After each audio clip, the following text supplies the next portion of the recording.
નમસ્કાર મિત્રો, આજના સૌથી મોટા સમાચાર સામે આવી રહ્યા છે। મિત્રો, તમને જણાવી દઈએ કે આજે 2 ફેબ્રુઆરીના રોજ ગુજરાત સરકારનું બજેટ છે રજૂ થઈ ગયું છે। જે મિત્રો 1લી તારીખે જેમ ભારત સરકારનું બજેટ રજૂ થયું હતું તેવી રીતે આજે ગુજરાત સરકારનું પણ બજેટ રજૂ થઈ ગયું છે। આપણા ગુજરાતના જે નાણામંત્રી છે કનુભાઈ દેસાઈએ તેમણે જણાવ્યું હતું કે ગુજરાતના ઇતિહાસમાં સૌથી મોટું બજેટ છે, જેમાં 2047ના વર્ષ સુધીનો રોડ મેપ નક્કી કર્યો છે અને ગુજરાતને ગ્રીન અને ગુણવત્તા બનાવવાના સપના સાથે આ બજેટ રજૂ કરવામાં આવ્યું છે। ગુજરાતના આ વર્ષનું જે બજેટ છે એનું કદ છે 3,32,465 કરોડ રૂપિયા, જેની અંદર ઘણી બધી યોજનાઓની જાહેરાત કરવામાં જેની અંદર એક નવી યોજનાની પણ જાહેરાત કરવામાં આવી છે।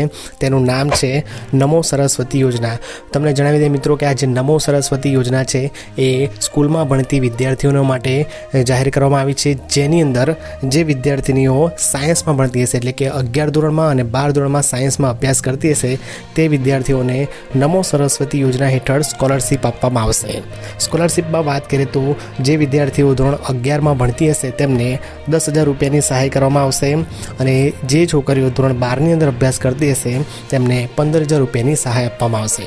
તો મિત્રો, આ જે નમો સરસ્વતી યોજના છે એ ગુજરાત સરકાર તરફથી આ વર્ષે જાહેર કરી દેવામાં આવી છે, એટલે કે જે છોકરીઓ 11માં અને 12માં અભ્યાસ કરે છે તેમને આ યોજનાનો લાભ મળશે।